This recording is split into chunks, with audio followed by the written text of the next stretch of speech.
And now, The Money Show with Stephen Grootes on 702.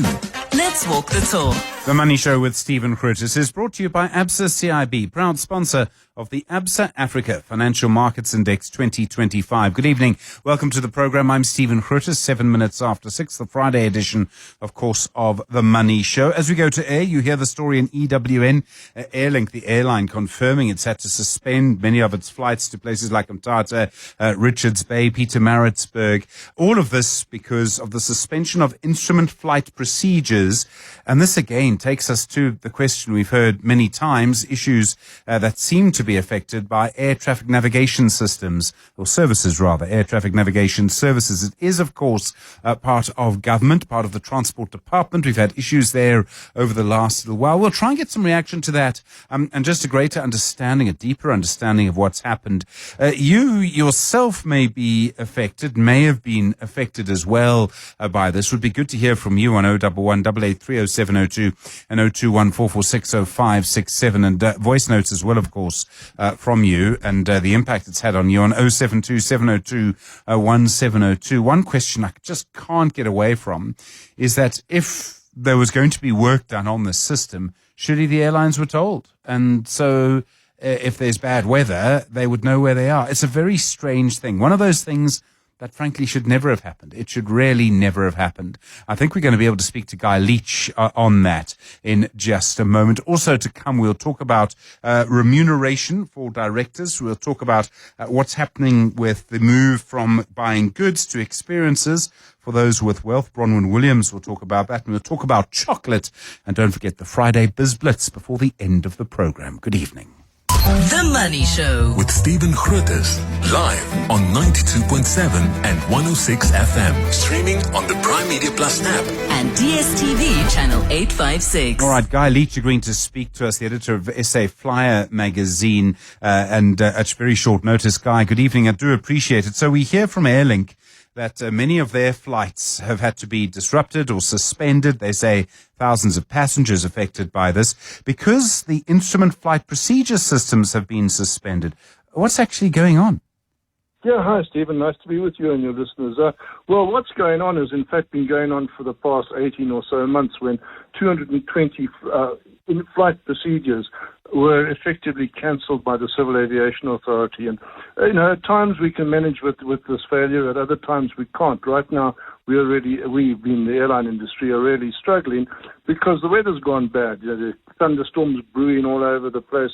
And if you don't have an instrument flight procedure, you can't get into an airport when the weather's bad. And this has massive knock-on effects, including obviously creating enormous delays and including creating delays for starting. So we've had stories of passengers sitting on the ground in aircraft, in airliners for an hour and a half, getting hotter and hotter and more fumed while the whole ATNS system creaks.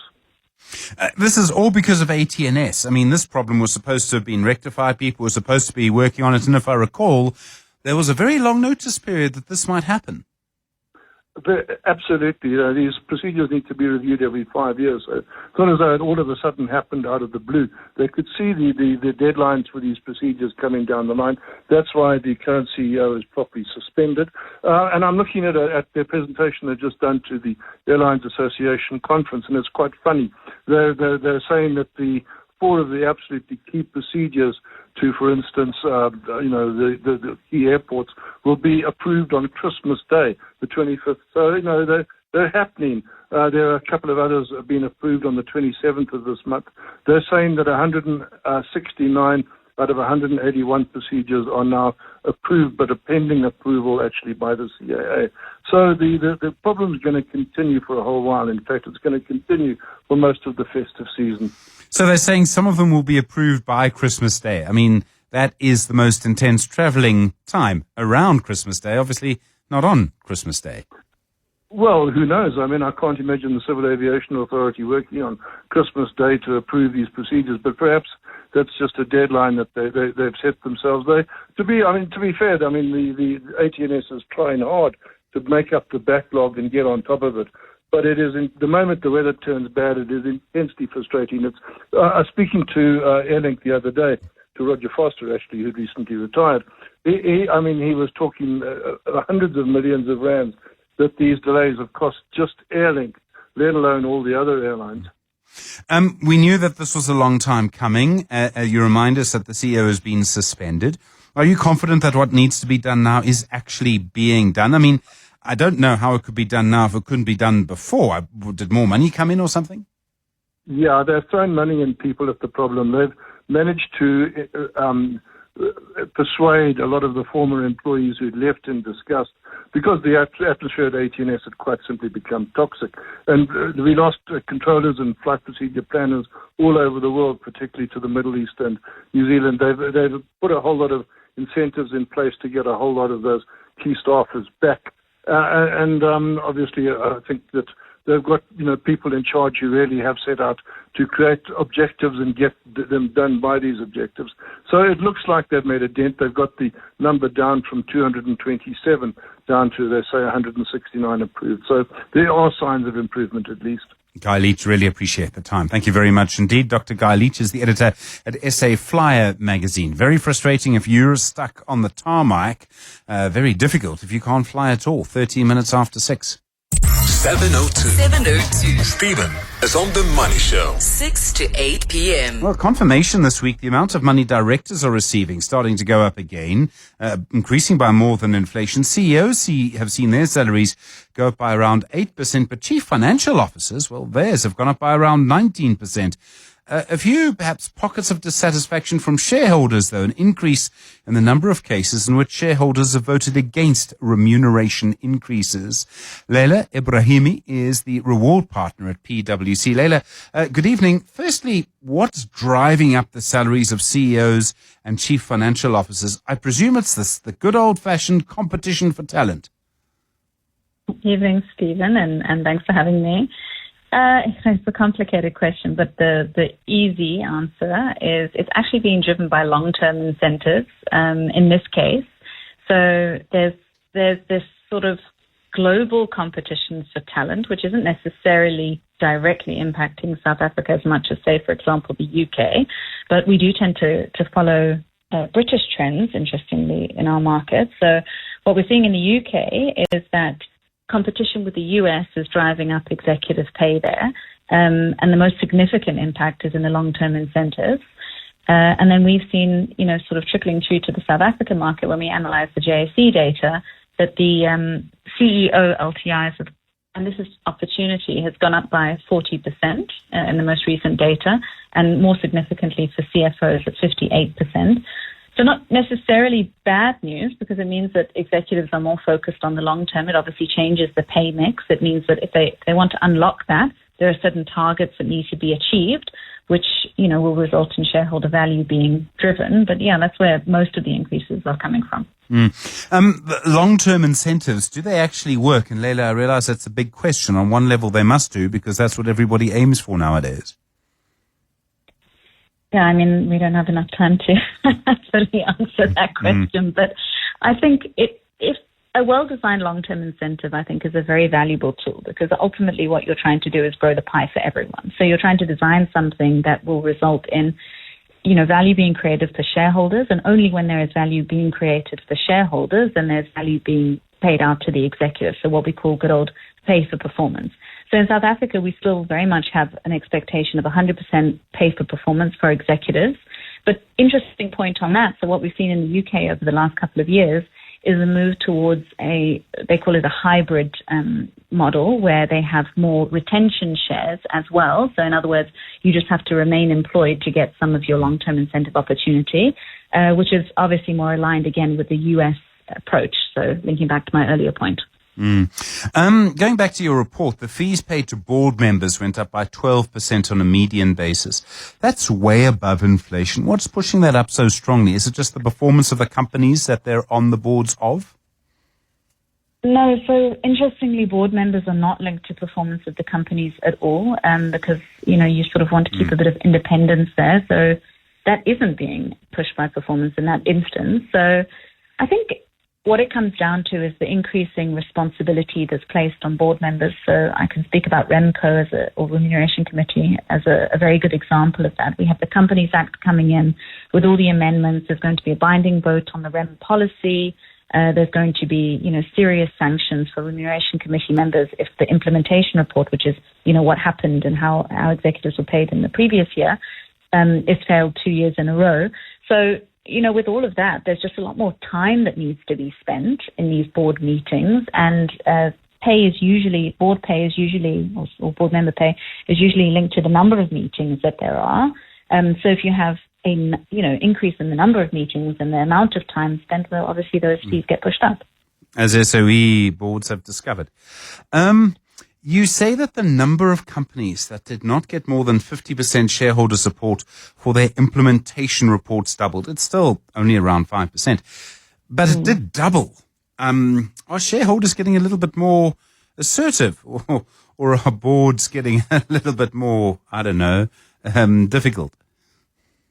Yeah, so it's an interesting one because so that number that you quoted, the 2.6 or 5.4, is the number of companies receiving less than 50% for their implementation report. So we track that out of interest because when the new regime comes in, which we anticipate will be in the next couple of months, the 50% mark is what they need to achieve in order to not face the sanctions. But at the moment, it's a non-binding vote, so the 75% mark is what they're aiming for at the moment. So what does it mean? I think,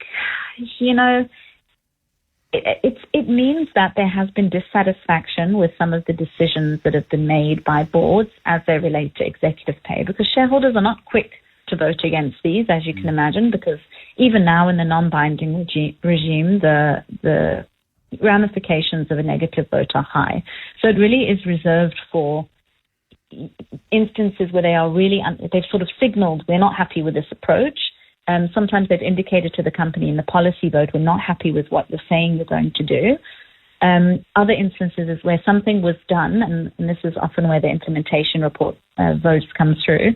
Something was done that wasn't agreed to, quote unquote, because it's not a binding approval in the policy. So in other words, REMCO made an ad hoc payment, or there was a discretionary exit payment, or there was a sign-on award, or out of cycle increase, or something like that.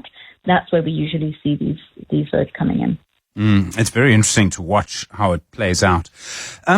The debates around the correct level of remuneration for company leaders. It's been fascinating to watch it, and there still are all sorts of tensions around it. Do you get a sense of any change in the trends? Yeah, I think it's really difficult to say in terms of trends, because what we are seeing is there's a strain on I don't think it's news to anyone. Everybody is under financial strain, but we tend to sort of focus on employees are under financial strain, but we don't think about what does that mean for executives. And I think, working in these kinds of consulting roles, you really get your eyes are open to what are the other opportunities that are out there. So there's always that competition for talent. You're aware of talent moving around within industries, moving outside of the country. And whilst you don't want to overstate those effects, it has an impact on pay. And everybody is starting to think about what is the real value of my pay in global terms.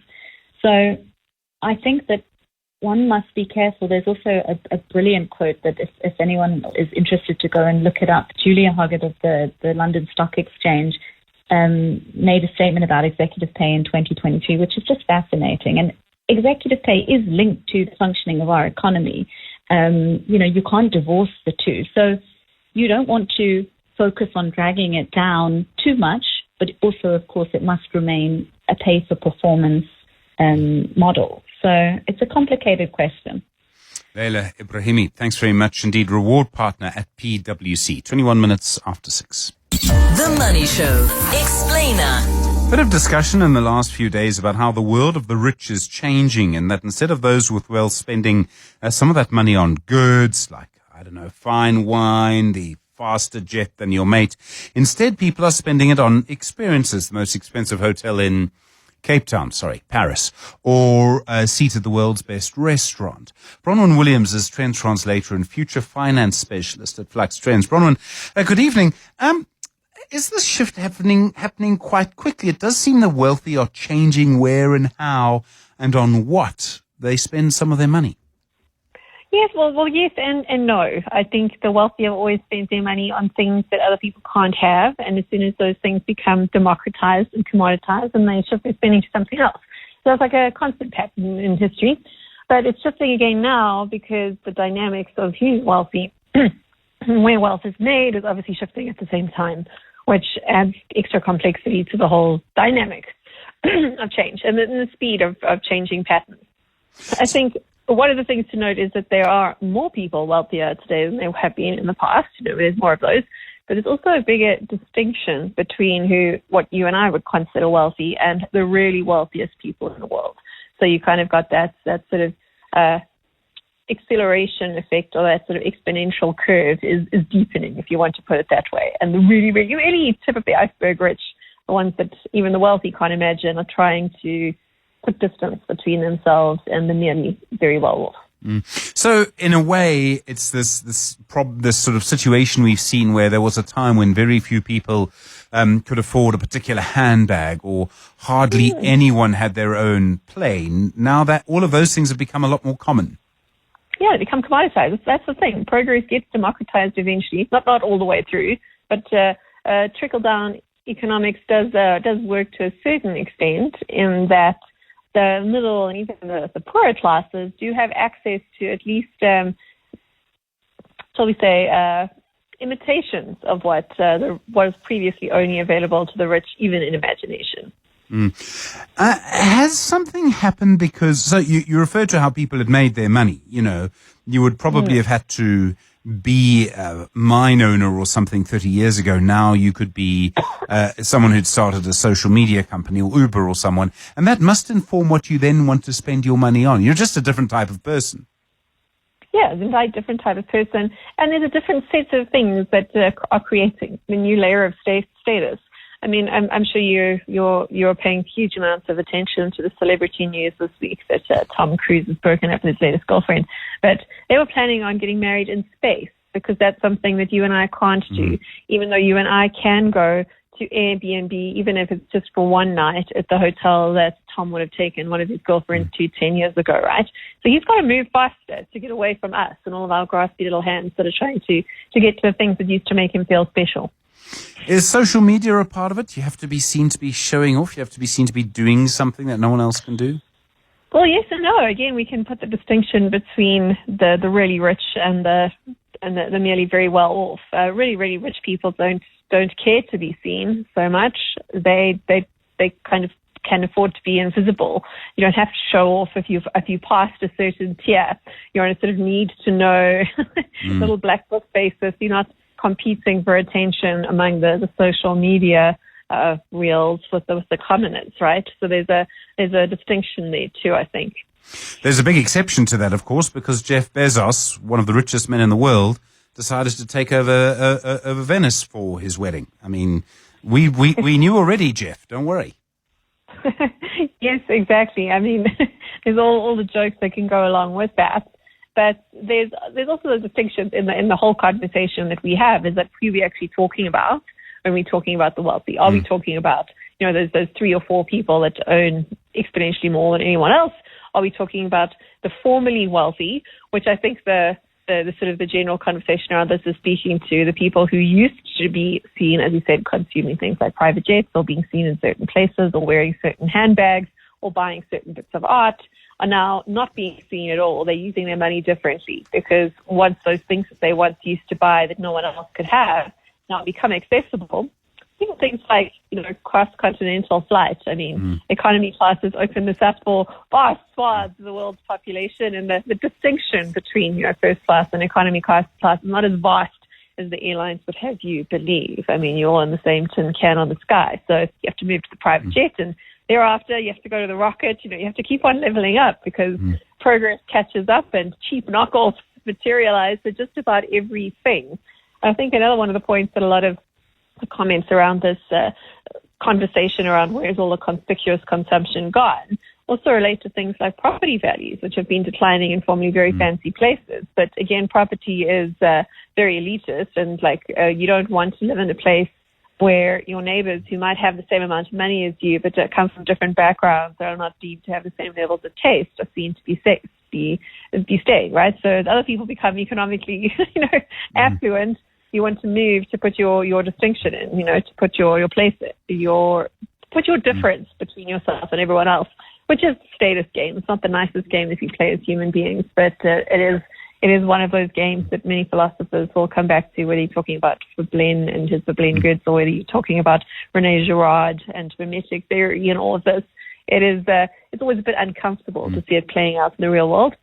It's also uncomfortable for your listeners who might be also slightly more affluent than their parents were, right? And how they feel and what you buy compared to what rich people bought in the 80s or 90s, right? Bronwyn Williams, thanks very much indeed. Really appreciate it. Trend Translator and Future Finance Specialist at Flux Trends. 28 after 6. The Money Show. The markets. Viv Govender's portfolio manager at Rand Swiss. Viv, good evening. Quite a big downswing on the JSE. Didn't seem to start with us, though. Yes, but I would say you could rephrase it as quite a big downswing on the resource sector. Yes. As opposed to the JSE here. So, yeah, we did have a bit of a turnaround in the day. The resource sector by far led the day lower. And especially the gold stocks, after we started the day with a really, really strong, gold price here. I think you get to look at just the start of the day till the end. At one point, we were approaching 4,400, and we ended up significantly off those highs. Yeah, I mean, gold seemed to I think maybe people just got a little bit nervous about where it was all going. Earnings season in the US, obviously people watching that very closely, and that's had a bit of an impact on US stocks today. They were lower last time I checked. Yeah, look, I mean, I think that's also to do with the fact that, Trump is talking the Trump stuff again. And in fact, now it's positive at the moment.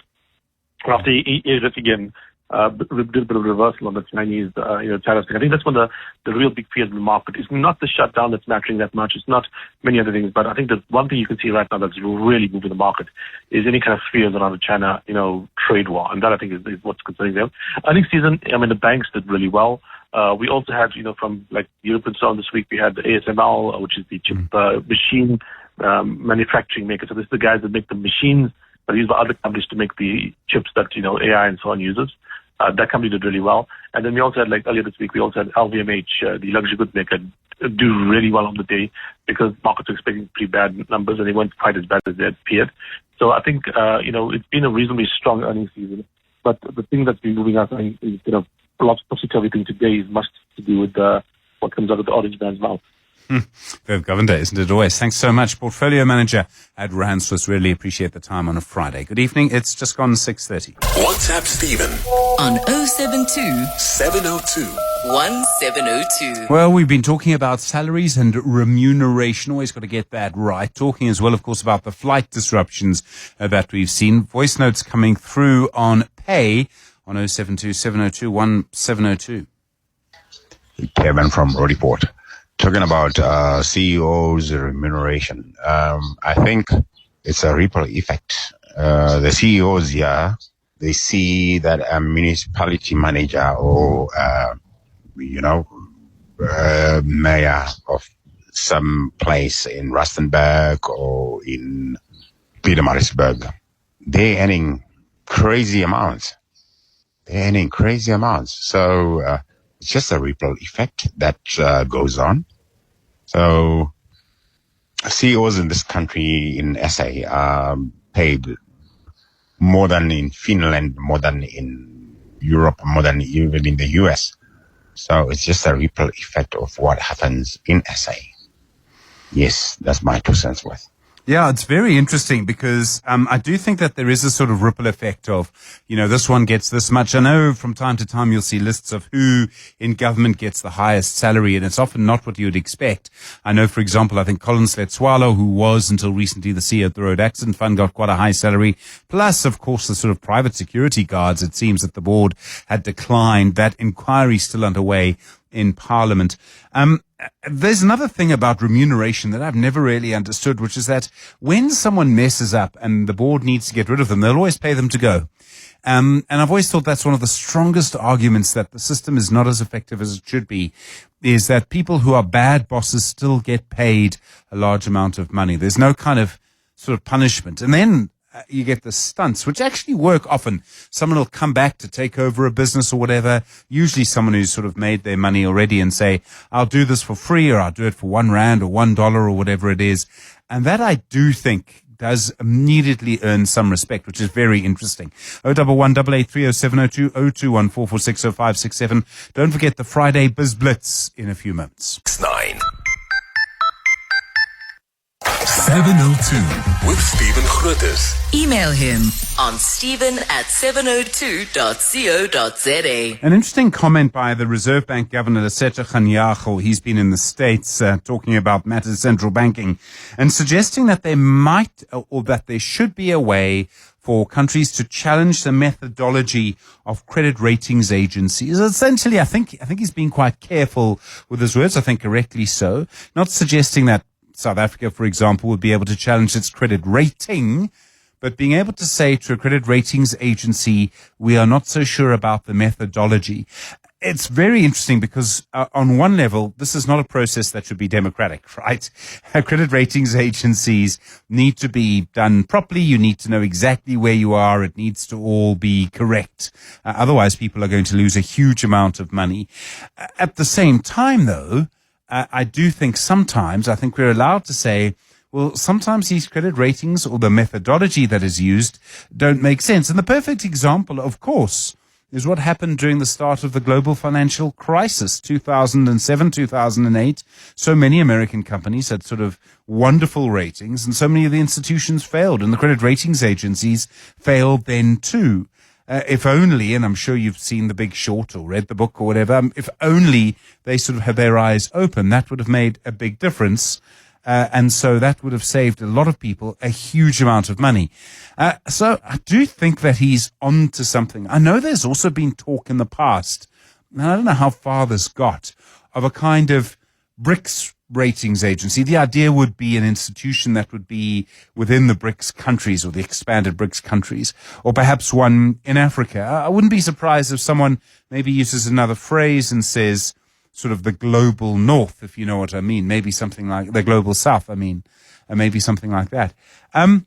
But then you're still stuck in the same thing. So if you have a set of ratings agencies that come with certain values and end up with certain methodologies and end up coming to certain decisions, and you then have other ratings agencies, for them to have any credibility whatsoever, they're going to have to adopt certain criteria. And in the end, they're going to end up, if they want to be successful, if they want to be taken seriously, doing exactly what the first set did. If you both want to be taken seriously, there aren't too many ways you can assess it.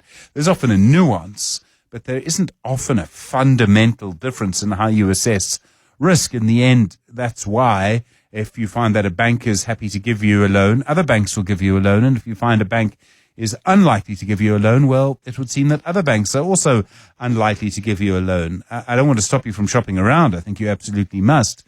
But in the end, the difference is a nuance rather than a fundamental yes, no. And the same must hold true, I would think, for credit ratings agencies. I mean, it must be the case that in the end, you're going to end up with the same kind of dynamic. And I think that might be very interesting. What I would like to see is how seriously Lesetja decision is taken by the kind of main international credit ratings agencies at the moment. So I have a suspicion that there'll just be a kind of no, shan't, won't change it. And in the end, what you're probably going to have to do is point to the big problems that they had during the global financial crisis and elsewhere, and sort of start there. You know, I think that's where you're going to have to poke them a little bit. The other thing, of course, is to just say, well, how credible is your system really if it is not open to proper examination? How credible is it really if you're not actually willing to really discuss this issue? And that surely then would lead you down a path where you might be able to get some change. It would help, of course, if there's kind of united action, and I can kind of sense can almost smell how someone somewhere is going to bring this up during the G20, would surely be the appropriate forum. The other thing, of course, is that any change is not going to happen quickly when it comes to credit ratings agencies. So instead, what you would have to do is start it now while we have the agenda, while we have the ability to set some of the agenda of the G20, and then keep going from there. Is essentially just sort of, start to push some more, start to keep pushing at the next G20 and do it like that. I think that really might be the best way to do it. You will know, I'm sure as well as I do, that trying to change global financial architecture is not an easy thing to do. It's a very, very difficult thing to do. And to do it, you need to make sure that you have allies, that you have people with you. I don't think we'll have a problem there. You also need to be able to keep your shoulder to the wheel. You need to keep going. In other words, you need to keep sort of pushing. And then you need allies. And I think that really is the issue. You need to build a sort of groundswell. There are ways to do it. Good political actors, good politicians, good political communicators do this all the time. You build a kind of groundswell. And I think the case would simply be, we think there's a problem with the credit ratings agencies. Look at where they failed. Have they convinced us that they've changed since then? I think we still need some change. This is what we need. And then the other option, your kind of nuclear option, is to build your own credit ratings agency that does take into account the challenges or the differences or the nuances and make them open and just show that they can be credible. Now that you're probably looking at a 20-year deal. That would take a long time to build up. But that would be the other option, is you'd simply do it in that way over time. You build that momentum. And what that institution would then do is would be a kind of reference point. It would show the other credit ratings agencies that actually this can be done, that your credit ratings agency has become a lot more credible than the others, and that would then show that actually through simple good old-fashioned shame that the other ones need to change too. And that may be more subtle, more effective, more long-term policy, but it will have to take a long time. You won't be able to do it quickly. I suppose the upshot, if you look at what Lesetja Kganyago, the governor, is saying, is that there does need to be some change. The question is, how do we do it? How long will it take? And then also look at the lost opportunity in the meantime if we don't change it. I mean, what happens if, and everyone's talking about this or that, worried about the sort of froth in AR markets as we were discussing last night? What happens if credit ratings agencies fail again? Well, then no one will trust them. And I think that will be a major problem. Stephen Grootes Taking your calls on 011-883-0702. Time for the Friday Biz Blitz on The Money Show this Friday evening. You know how it works. You call us. If you get the answer right, we move on to the next question. If you get it wrong, we move on to the next caller. 011-883-0702 and 021-446-0567. First question tonight on the Friday Biz Blitz. Which African mobile operator has become the first to have 300 million customers? Which African mobile operator has become the first to have 300 million customers? It's a great question. There's a little piece of history here as well.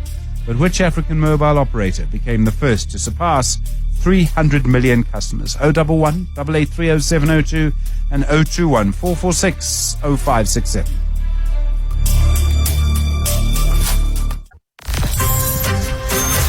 The Money Show with Stephen Grootes is brought to you by Absa CIB, proud sponsor of the Absa Africa Financial Markets Index 2025. The Money Show, Friday Biz Blitz. First question on the Friday Biz Blitz this evening. Which African mobile operator has become the first to have more than 300 million customers? 011-883-0702, 021-446-0567. Let's start with Teresa in Paulshof. Teresa, hi. Hi, Stephen. How are you doing? I'm well, thanks. How are you? I'm very well, thank you. Do you know the answer? It's MTN. It's MTN, she says. Teresa, of course it's MTN. They became the first African mobile operator to have 300 million customers. They were founded in 1994. I mean, I remember when I first got a cell phone, it was a very big thing. Do you remember your first cell phone, Teresa? Yes, I was a later doctor, but it was with M10. Yes. Okay. Second question. Here we go on the Friday Biz Blitz this Friday evening. Snowflake, Iwisa, and Super Sun are made by which JSE-listed company that wants to buy the Rhodes Fruit Group, RFG Holdings, which makes Bull Brand, Mama's Pies, and Heinz? So, Snowflake, Iwisa, and Super Sun are made by which JSE-listed company that wants to buy RFG Holdings, the makers of Bull Brand, Mama's Pies, and Heinz? Oh my goodness. Okay. Come on. It's a massive group, Teresa. Premier. Sorry? Premier. Is it Premier? Do you know, Teresa? It is Premier. So the Premier Group wants to buy RFG Holdings through a share swap deal. RFG shareholders will get a 22.5% stake. There'll be a 7-for-1 share deal, essentially. And of course, that does mean that the deal is valued at a 35.6% premium on RFG's latest closing price. Okay, here we go. We've only got 3 minutes, Teresa. Marek Masuyada is the CEO of which retail company that unbundled from Pick and Pay? He was on the Money Show this week. Marek Masuyada is the CEO of which retail company that unbundled from Pick and Pay? Oh, my word. Oh, Teresa. Give me a idea. Come on, Teresa. I'm going to have to count you down. What does it make? Oh, Teresa. 3, 2, 1. Sorry, Teresa. Have a nice weekend. Matsabane in Mpumalanga. Matsabane, good evening. Marek Masuyada, the CEO of which retail company that unbundled from Pick and Pay? It's ShopRite. Oh, it's not ShopRite, Matsabane. I'm sorry. Mohammed in Swane. Mohammed, hi. Marek Masuyada, CEO of which company? Boxer? It is Boxer, yes. Mohammed, congratulations. So Boxer's half-year headline earnings per share fell by more than 30%, impacted by certain costs. Okay, next question, Mohammed. Here we go. Which civil rights icon did OpenAI's Sora stop generating videos of after a public backlash? So OpenAI's Sora generates AI videos. There's a civil rights icon that people were using, and there was a huge backlash to it. So who did they remove? Who did they say you can't do this to? Sure. Oh, you got me, eh? You sure you don't want to take a guess, Mohammed? Yeah. Can you guess it for me? I can't guess it for you, no. Mohammed, it's the money show, not the free show. Sorry, Mohammed. Thank you. 011 883 0702 021 446 0567. I will give you a clue, is that the person we're talking about, the civil rights icon, did have a dream. I mean, that should be pretty obvious. I think you should get it after that. He had a dream. 011 883 0702 021 446 0567. Which civil rights icon did OpenAI's Sora stop generating videos of after there was a big backlash? And he had a dream. I'm not going to do it in the way, but I think you must surely be able to work out who the person is. It'd be very sad to end the quiz here. I mean, you might have no choice but to end the quiz at this point. But I did think to myself it was quite a tricky question if you hadn't been following things. But I have been giving you a very nice clue, I thought. Which civil rights icon did OpenAI's Sora stop generating videos after that public backlash? Okay, I think we might just squeeze in an answer here on 011 883 0702 and 021 446 0567. Jeff in Plumstead. Jeff, hi. I have a dream. Yeah, it's Martin Luther King. Of course, it's Martin Luther King. Jeff, thanks very much. The greatest. Okay, indeed, yes. All right. Okay, Jeff, thank you very much indeed. Jeff from Plumstead is the winner of the Friday Biz Blitz.